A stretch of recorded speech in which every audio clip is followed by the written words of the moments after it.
everybody, happy Monday.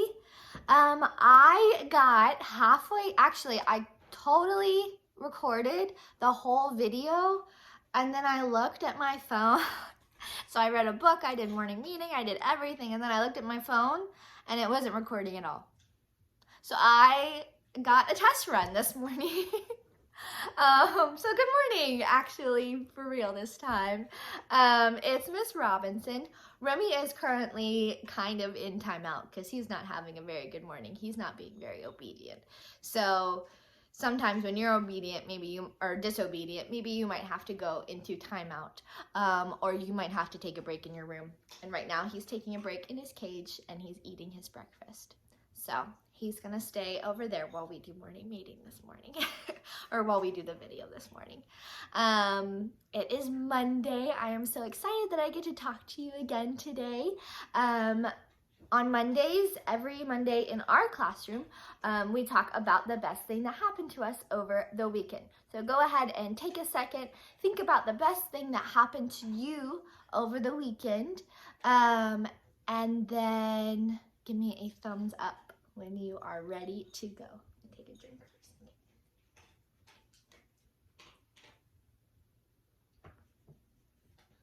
Okay, got it? The best thing that happened to me over the weekend was what? Maybe you got to go outside.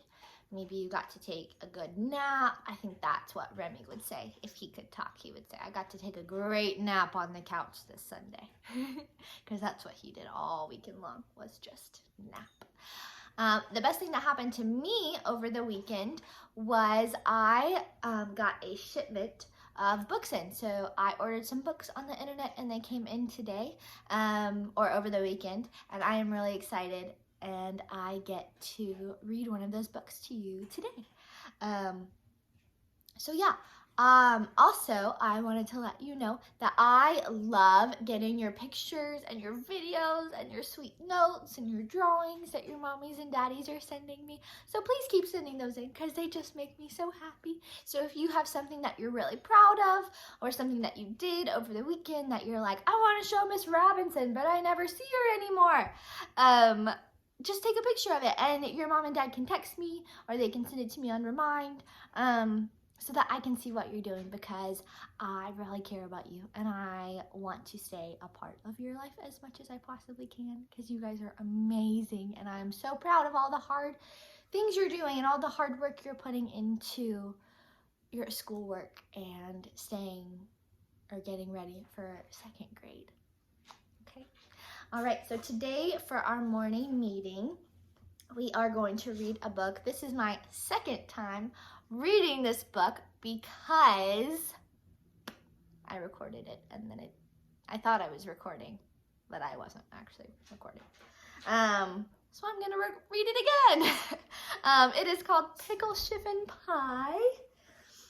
The cover looks like this, or the front cover looks like this. And the back cover looks like that. So the title is Pickle, Chiffon, Pie. And it says it is by Jolly Roger Bradfield. When it doesn't say author and illustrator, I'm about to sneeze in a second, so I'm just letting you know. When it doesn't say author and illustrator, it just says by Jolly Roger Bradfield. It means that Jolly Roger Bradfield wrote and illustrated the book. So he wrote the words to the book, he made up the story in his head and he put it on paper, and then he also drew the pictures. So he did both. So I think that Jolly Roger Bradfield is pretty talented, don't you? All right, so here's the front cover. And then when you open it up, it gives you a little bit of information about the book. And then you turn the page, and this is the title page, and it says Pickle, Chiffon, Pie by Jolly Roger Bradfield. It looks very similar to the cover, but it is called the title page, and it is just a page that tells you the title. It's called the title page. All right, are you ready? I love this book. A long time ago, there was a little king who ruled over the land as far as he could see in every direction. He was very wise, and his kingdom was a happy one. His wife, the queen, kept his castle spotless and saw that his robes were cleaned and pressed. She was a very good cook and made him a pickle chiffon pie every day.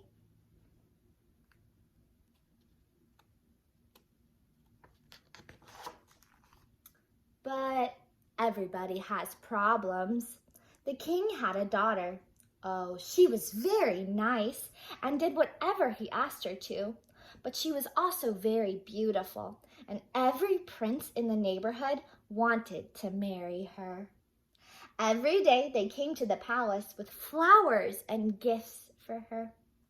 To be polite, she would ask them all to stay for supper, and that meant there would be less pickle chiffon pie for the king. That was his problem. Ooh, in social studies, we're talking about supply and demand, right? So demand is when a lot of people want this thing, and supply is how much can be made, and scarcity is when there isn't enough to go around. So the king's problem was that there wasn't enough pickle chiffon pie to go around because too many people were eating it. Oh my goodness, I didn't even recognize that the first time I read through this book. See what happens when you read through something multiple times? It's really important. So he had a scarcity problem with pickle chiffon pie. There was not enough to go around for the demand. Finally, one day, the king decided that his daughter should marry one of the princes. Then at least there would be fewer people at the dinner table each night. He called for the 3 nicest princes and told them that they would be put to a test and that the winner could marry the princess. There are the 3 princes. And that's the king. Oops, that's the king. The first, Prince Musclebaum, was very strong and brave. The princess liked him because he was tall and had wavy hair and freckles. The second, Prince Wellred, was very smart. He could count up to 684, and he reads books 3 inches thick.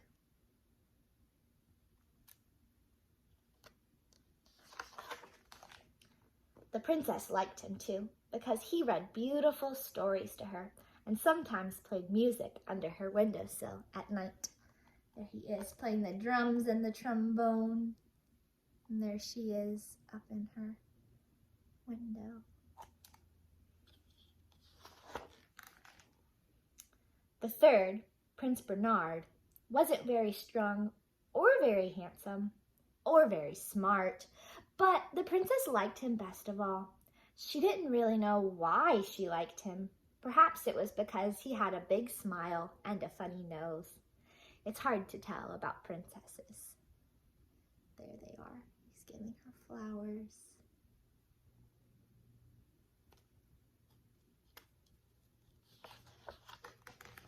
The king told the 3 princes this: "You will each go into the huge forest at the edge of the kingdom for 3 days. As you know, it is full of gazoos, fairies, dimdoozles, all sorts of unusual things. The one who brings back the most unusual, the most marvelous, the most wonderful thing may marry the princess. Now remember, be back in 3 days."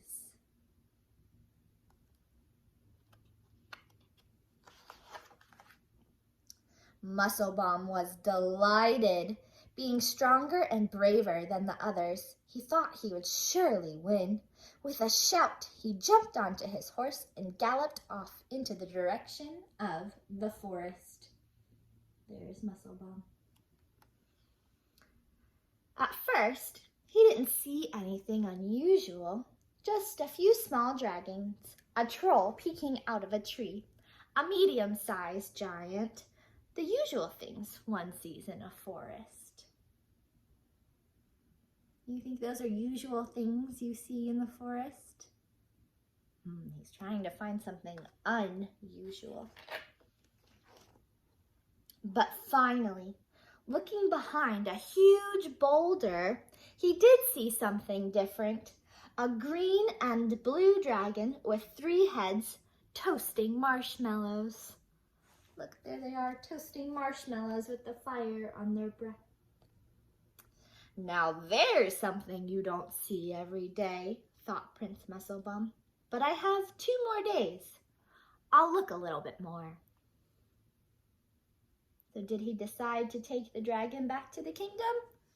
Nope, he said, I have 3 more days. I'm gonna look a little bit more. On the 2nd day, he saw a 4-wheeled dimdoozle with a pipe and wearing glasses. Oh, that's what a dimdoozle looks like. I was wondering. Now there's something different, thought Musselbum.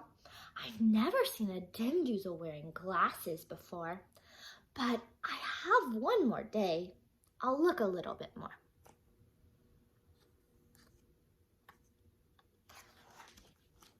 On the 3rd day, he saw something really different. What did he see? He saw a huge lion juggling 6 cans of root beer soup. He was wearing a velvet vest and roller skates. This must surely be the most wonderful thing in the whole forest, cried Prince Musselbum. Bravely, he grabbed the lion's tail and started dragging him back towards the castle.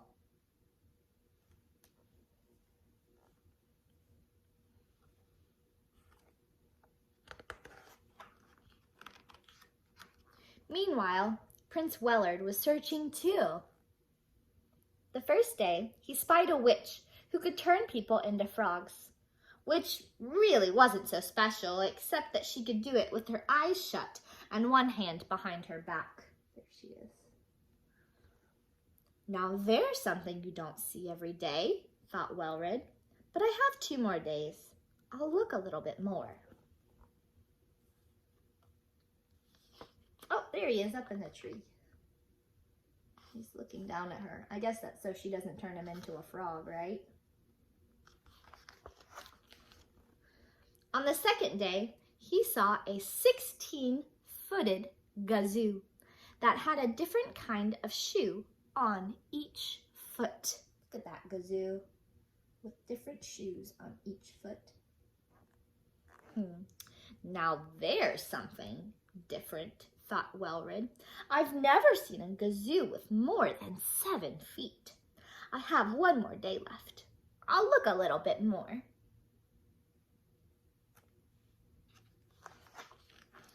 On the 3rd day, he came upon something really different. A giant with a green beard playing chopsticks on 2 pianos. This must surely be the most wonderful thing in the forest, cried Prince Wellred. I've never heard that tune before.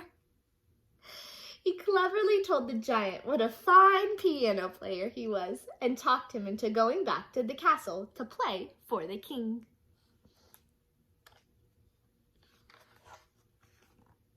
Now let's not forget about Prince Bernard.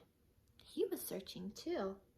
On the 1st day, he met an ogre so ugly that he scared the leaves right off the trees. Now there's something you don't see every day, thought Bernard, but he might frighten the princess. If I brought him back, I have 2 more days. I'll look a bit more. So he chose to leave the ogre because he was afraid to scare the princess. That was nice of him. On the 2nd day, he discovered a tiny house tucked behind a tree. He peeked in and saw that it was filled with mice, all busily painting the most wonderful pictures. Now there's something different, thought Bernard, But it really wouldn't be right to stop such a happy, hard-working little fellows right in the middle of their work. I have one more day. I'll look a little bit more. He didn't want to stop the mice painting the pictures because he didn't want them to stop working so hard. That was nice of him. On the third day, he saw something really, really different. A three-nosed snozzle. There's the snozzle with fuzzy ears and an orange polka dot necktie. And it was busy making pickle chiffon pie. This must surely be the most wonderful thing in the whole forest, he cried. I thought the queen was the only one who could make pickle chiffon pie. Oh, the king will be so happy. With that, he grabbed the snozzle's necktie and started leading it back toward the castle. Prince Bernard had never been happier in his whole life.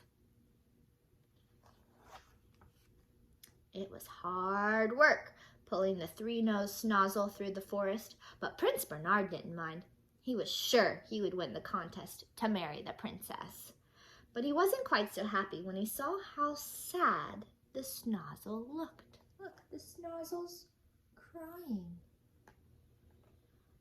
Don't feel bad, said Bernard. You like living at the palace. It's much nicer than this dark old forest. And anyway, I have to take you back in order to marry the princess.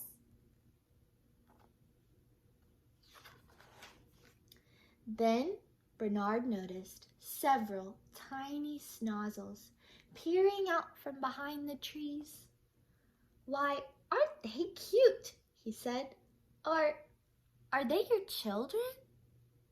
The three-nosed snozzle nodded, with big wet tears coming into his eyes. What will happen to them when you're gone? Do they have anyone to take care of them? The snozzle shook his head sadly. Oh no, he's leaving his babies.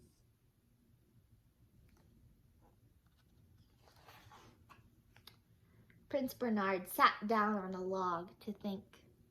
He thought of his love for the princess.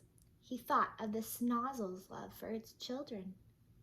For a long time, it was very quiet and still in the forest. Finally, with a sigh, the prince let go of the snozzle's necktie and watched it scamper off. Then he turned and walked slowly towards the castle. His 3 days were up. Is he coming back with anything? No, he let the snozzle go. Do you think he's gonna win?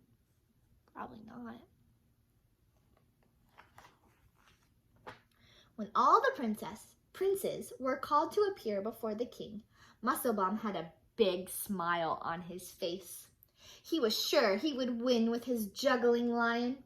Well-Red was smiling too. He was just as sure that he would win when the king heard the giant play his 2 pianos. Bernard hung his head sadly as he stood empty-handed behind the others. There's Bernard. There's the king.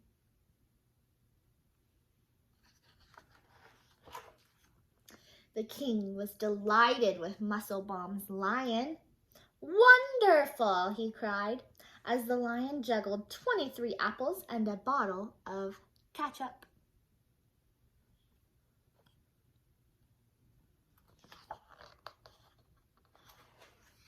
And when Well-Red's giant played chopsticks on his 2 pianos, the king laughed and clapped his hands in delight. How wonderful, he cried. So unusual. The king liked his giant. Then he turned to Bernard. And what have you brought back? He asked. Prince Bernard bowed low before the king. He hoped that no one noticed the tears in his eyes as he raised his head and said softly, Nothing, Your Majesty. He told of meeting the ugly ogre who might have frightened the princess. He told of seeing the amazing mice whose painting he could not bring himself to interrupt. He told of the tiny snozzle children that he could not bear to leave in the forest alone. There was silence in the castle. No one spoke for a long time. Bernard wished that he could run and hide. Everyone was looking at him, all except the princess and the queen. They were whispering to the king.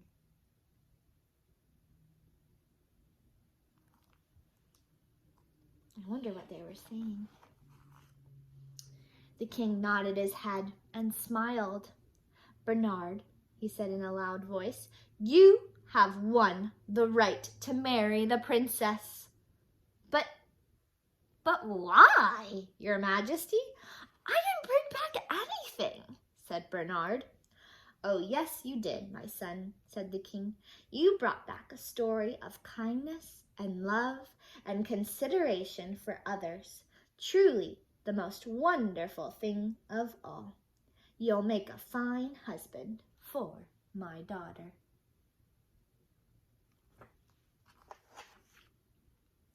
When Bernard married the princess, Welred's giant played the wedding march, and Musselbaum's lion put on a special exhibition to entertain the guests.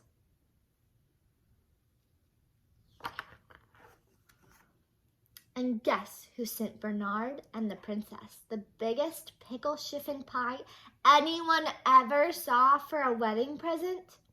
That's right, the three-nosed snozzle with the fuzzy ears and the orange polka dot tie.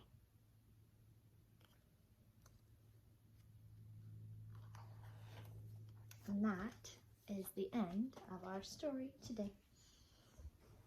All right, get your hands out. We're gonna do our chant. Ready? I'll give you a second to get ready.